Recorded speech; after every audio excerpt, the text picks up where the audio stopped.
الحمد لله رب العالمين، والصلاة والسلام على سيد الأنبياء والمرسلين سيدنا ونبينا وحبيبنا وشفيعنا مولانا محمد وعلى آله وصحبه أجمعين. أعوذ بالله من الشيطان الرجيم. بسم الله الرحمن الرحيم. إنما الخمر والميسر والأنصاب والأزلام رجس من عمل الشيطان فاجتنبوه لعلكم تفلحون. صدق اللہ العظیم.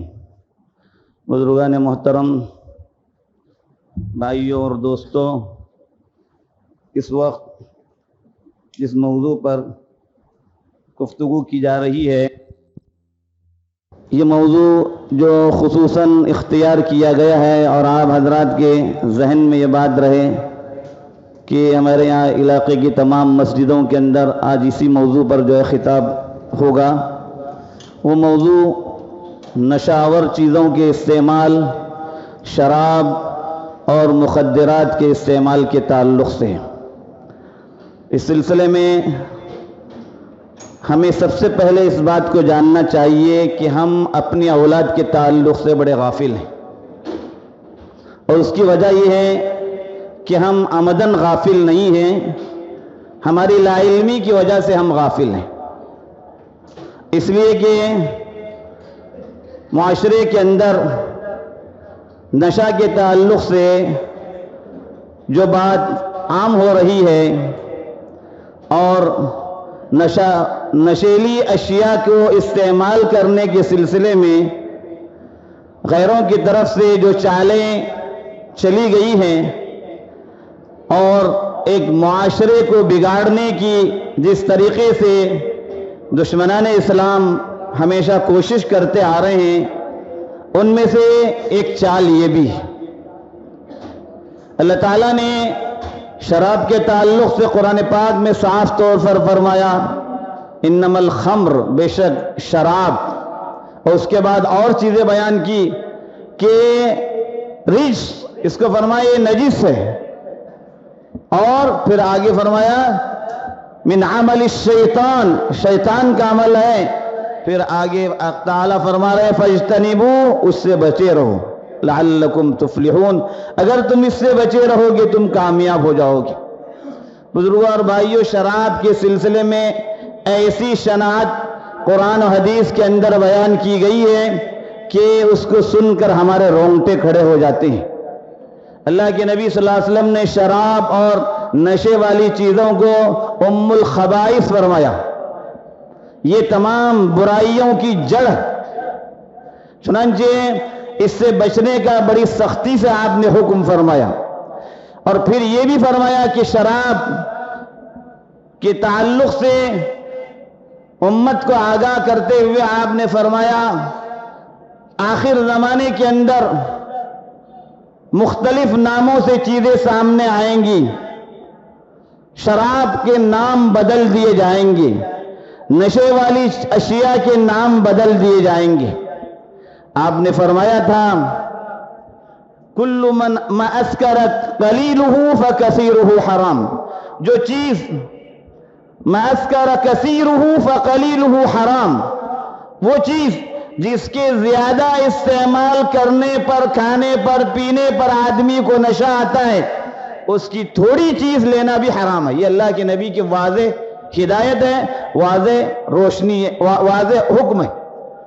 آپ نے امت کو متنبہ کیا تم یہ مت سمجھنا کہ زیادہ پینے پر، زیادہ استعمال کرنے پر نشہ آتا ہے لہذا تھوڑا سا پی سکتے ہیں، تھوڑا سا کھا سکتے ہیں. اللہ کے نبی نے فرمایا جس چیز کے زیادہ استعمال کرنے پر نشہ آتا ہے اس چیز کا تھوڑا حصہ بھی کھانا حرام ہے. یہ صاف ہدایت. شراب اور نشیلی اشیاء، اس کے تعلق سے دینی مضرتیں جو ہیں وہ تو واضح ہے کہ انسان اپنے اللہ کے ذکر سے دور ہو جاتا ہے، نمازوں سے دور ہو جاتا ہے، اللہ کی یاد سے دور ہو جاتا ہے، دینی معاملات سے دور ہو جاتا ہے، آخرت کا عذاب اپنی جگہ پر. اور شراب کے استعمال پر اتنی سخت وعید آئی ہے کہ شراب پینے والے کو کوڑے لگانے کا حکم دیا گیا. بار بار پیتا ہے، بار بار اس کو جو ہے کوڑے لگانے کا حکم دیا گیا. اس کو گناہ کبیرہ بتلایا گیا. اس سے بچنے کا پوری سختی سے حکم دیا گیا. یہ دینی مضرتیں اور دینی نقصانات ہیں. دنیاوی اعتبار سے بھی اس کے اندر بڑی مضرتیں اور بڑے نقصانات ہیں. انسان اس کے عقل کے اعتبار سے، اس کی جسمانی اعتبار سے اور اس کی شرافت و حیا کے اعتبار سے انسان کھوکھلا ہوتا جاتا ہے. اس کا جسم کھوکھلا ہوتا جاتا ہے. وہ جب اس کا عادی بن جاتا ہے، اس کے بغیر اس کو سکون نہیں ملتا. جب تک نشیلی اشیاء استعمال کرتا رہے گا آدمی، وہ اسی کا ہو کر رہے گا. اس لیے اللہ کے نبی صلی اللہ علیہ وسلم نے فرمایا تھا کہ اس کا تھوڑا حصہ بھی لینا حرام ہے. آپ صلی اللہ علیہ وآلہ وسلم خوب اچھی طرح سے جانتے تھے کہ جب آدمی کو چسکا لگ جائے گا، جب آدمی کو عادت ہو جائے گی، وہ زیادہ لینے لگے گا. اور جب زیادہ لینے لگے گا تو پھر وہ اپنی جو ہے دنیا کی زندگی کو بھی برباد کرے گا، آخرت کی زندگی کو بھی برباد کرے گا. بے شمار اس کی جو ہے دنیاوی مضرتیں. اور اس کو برا جانتے ہوئے لوگ یہی چاہتے ہیں کہ مسلم معاشرے کے اندر، نوجوانوں کے اندر اس چیز کو رواج دیا جائے. اور اس کے لیے انہوں نے طرح طرح کی سازشیں استعمال کی. نام بدل بدل کر کے لوگوں کے سامنے یہ چیزیں پیش کی گئی. ایک تو شراب، اس کے تعلق سے تو سب جانتے ہیں. اچھے آدمی تو اس کے قریب جانے کو بھی پسند نہیں کریں گے، لیکن اسی سے ملتی جلتی چیزیں جس کے اندر بھی نشہ ہو، چاہے کھانے کی اشیاء ہوں، پینے کی اشیاء ہوں، وسکی کی طرح سے ہو یا کوئی بھی چیزیں ہوں، جتنی بھی چیزیں آتی ہیں مشروبات کے تعلق سے، مشروبات سے متعلق ہو یا مطعومات، کھانے کی اشیاء سے متعلق ہو، یہ سب کی سب جو ہے نشہ اگر جس کے اندر ہوگا وہ سب حرام ہوگا. ابتدا میں استعمال کرنے پر نشہ نہ ہو، 2-4 دفعہ استعمال کرنے پر نشہ نہ ہو، تھوڑا سا پینے پر نشہ نہ ہو، وہ بھی حرام ہے. اللہ کے نبی کی حدیث کے مطابق وہ بھی حرام ہے. اللہ کے نبی نے اس کو ام الخبائث بتلایا اور اس سے بچنے کا حکم دیا ہے. بزرگوں اور بھائیوں، ذرا متنبہ رہیں. ہمارے گھروں کے اندر، ہمارے اپنے سبوں کے گھروں کے اندر، ہمارے اپنے بچے بازاروں سے جو چیز خریدتے ہیں، چاکلیٹ کے نام سے خریدتے ہیں، کسی اور چیز کے نام سے خریدتے ہیں، ہمیں اس کا اندازہ نہیں ہوتا، لیکن وہ اس کے عادی ہو جاتے ہیں، پھر اسی چیز کے عادی بن جاتے ہیں. ایک ایسا نشہ دماغ پر چڑھ جاتا ہے کہ آدمی اندازہ نہیں لگاتا.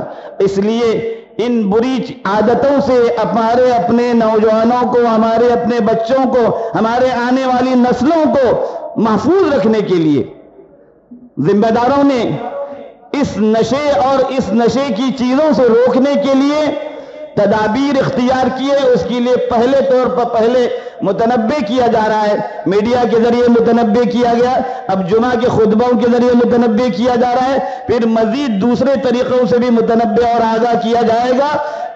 آپ کو یاد رہے، مقصد اس کا یہ ہے کہ ہماری نسل غلط راستے پر نہ جائے، ہماری اولاد غلط راستے پر نہ جائے.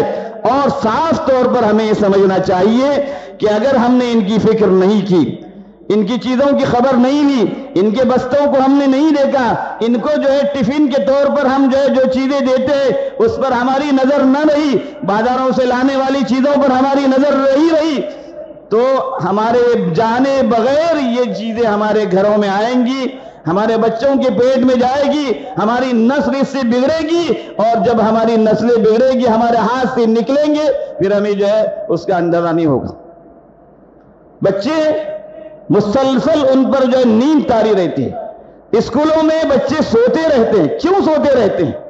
نشہ کون سا نشہ انہوں نے کیا ہے؟ کھانے پینے کی اشیاء میں کون سی چیز مل گئی ہے؟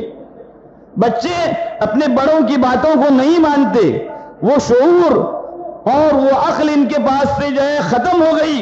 کیسے ختم ہوگی؟ اس کی اصل وجہ کیا ہے؟ یہ ہمیں جاننے کی ضرورت ہے.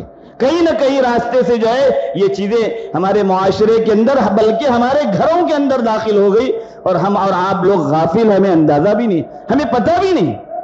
اس میں ہماری غلطی نہیں ہے، اس میں ہم نہ جانتے ہوئے جو یہ ہوا ہے.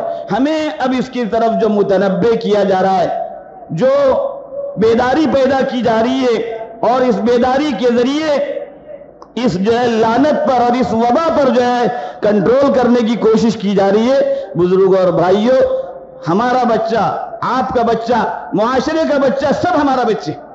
ہم اپنے بچے سمجھے، اور اپنے بچوں کی، اپنے آنے والی نسلوں کی حفاظت کے لیے ہمیں مل جل کر اس کا مقابلہ کرنے کی ضرورت ہے. یہ جو نشہ چڑھا ہوا ہے، مخدرات کا نشہ، نشیلی اشیاء کے استعمال کا نشہ انجانے میں جو ہو رہا ہے، ہمیں اس سلسلے میں متنبہ اور آگاہ ہونے کی ضرورت ہے. اگر ہم غفلت میں پڑے رہے اور اسی طرح سے پڑے رہے، تباہی کی طرف جو ہماری پوری مسلمان بچوں کی نسل جو جا رہی ہے، نہ صرف ہمارے علاقے میں بلکہ پورے علاقے میں. اور ماشاءاللہ اللہ کا شکر ہے، حکومتیں بھی چاہتی ہے کہ ان نشے والے اشیاء سے لوگوں کو روکا جائے. اس سلسلے میں انہوں نے بھی، حکومت کی طرف سے بھی توجہ کی جاتی ہے، لیکن وہ کہاں تک کریں گی؟ جہاں ان کو اطلاع ملے گی وہاں پر وہ آئیں گے، لیکن جہاں انہیں اطلاع نہیں ملے گی وہاں کہاں پہنچ سکتے ہیں. اس لیے ہم اپنے طور پر اپنے معاشرے کے اندر، اپنے محلے میں، اپنے اڑوس پڑوس میں، اپنی دکانوں میں، اپنے کاروبار کے کرنے والے لوگوں سے ان کو متنبہ کرنے والے ہوں کہ جو چیز آ رہی ہے، اگر وہ غلط چیز ہے، آپ بیچ رہے ہیں، یاد رکھیے آپ تباہی کو بیچ رہے ہیں، اپنی زندگی کو تباہ کر رہے ہیں، اپنے آنے والی نسلوں کو تباہ کر رہے ہیں. اور یہ چیزیں جب ہماری اولاد کے پیٹ میں جائے گی، ہمارے آنے والی نسل محفوظ نہیں رہے گی. سب سے بڑا بگاڑ یہی ہے. ہمیں شکایتیں ہیں، بچہ ہماری بات نہیں مان رہا ہے. کیوں نہیں مان رہا ہے؟ ہمارا باغی کیوں ہو گیا؟ کس وجہ سے وہ باغی ہو گیا؟ ہمارے خلاف وہ کیوں بول رہا ہے؟ وہ بے ادب کیسے بن گیا؟ معاشرے کے اندر، گھر میں اس کو بے ادبی نہیں سکھائی جا رہی ہے، لیکن اس کے باوجود وہ بے ادب کیوں بن گیا؟ وہ جن لوگوں کے ساتھ اٹھتا بیٹھتا ہے، جن لوگوں کو اس نے اپنا دوست بنایا ہے، گھومنے گھامنے کو اس نے جو ہے اپنے لیے اپنے طور و طریق کے طور پر اختیار کیا ہے، ہر گری پڑی چیز کو لینا، اس میں وہ فرق نہیں سمجھتا. اس کی وجہ سے معاشرے کے اندر سے ہمارے بچے بگڑتے جا رہے ہیں، ہاتھ سے نکلتے جا رہے ہیں. اور معاشرے کے اندر یہ بگاڑ اس طرح سے آ چکا ہے کہ اگر ہم نے اس بگاڑ پر کنٹرول کرنے کی کوشش نہیں کی، اگلی نسل کو ہم بھول جائیں، اگلی نسل کو ہم بھول جائیں. ہمارے نوجوانی کی عمر میں انتقال کر رہے ہیں.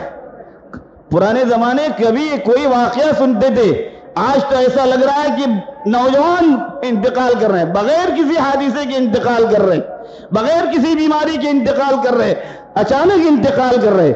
کچھ بات ہے اس کے اندر، ان کی اپنی غلطی نہ ہو، انجانے میں جو ان کے پیٹ میں کوئی چیز گئی ہے جس نے ان کے جسم کے اندرون کو جو ہے تباہ کیا ہے، ان کے اندرونی اعضاء کو تباہ کیا ہے، اور وہ سمجھ نہیں پا رہے ہیں.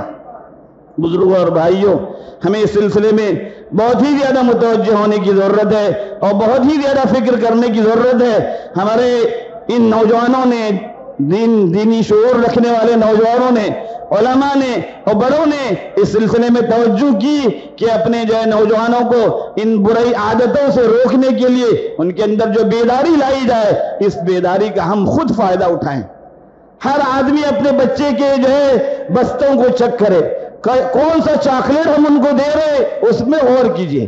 کیسی کیسی چیزیں ان کی جو ہے بستوں کے اندر ہوتی ہے، وہ کئی اسکول سے اپنے دوستوں سے گھر میں لے آتے ہیں، ان کو پتہ نہیں، اس دوست کو بھی پتہ نہیں، انجانے اور غفلت میں یہ ہو رہا ہے. اور یہ اصل میں غیروں کی سازش ہے کہ معاشرے کے اندر ایسی چیزوں کو جو ہے داخل کیا جائے، اور ایسی چیزوں کو داخل کر کے مسلمانوں کے ایمان کو تباہ کیا جائے، ان کے اخلاق کو تباہ کیا جائے، ان کے کردار کو تباہ کیا جائے، ان کو برباد کیا جائے. یہ کسی کام کے نہ رہیں، نہ دین کے رہیں، نہ دنیا کے رہیں. ان کی صحتیں بگڑ جائیں، اور ان کی جب صحت بگڑ جائے گی وہ اچھا نہیں سوچ پائیں گے، ان کی عقلوں میں فتور آئے گا وہ اچھا نہیں کر پائیں گے، ان کے جسم کے اندر کمزوریاں آئیں گی وہ کچھ نہیں کر پائیں گے. یہ سب اس کے بگاڑ میں آتا ہے. ہمیں جو ہے متنبہ ہونے کی ضرورت ہے. اللہ سے دعا ہے کہ اللہ تعالیٰ ہمیں ان باتوں کی صحیح سمجھ عطا فرمائے، اور اپنی اور اپنی اولاد کی فکر کرنے کی ہمیں توفیق عطا فرمائے. ایمان کی سلامتی کے ساتھ اپنے وقت پر ایمان پر ہمیں خاتمہ نصیب فرمائے.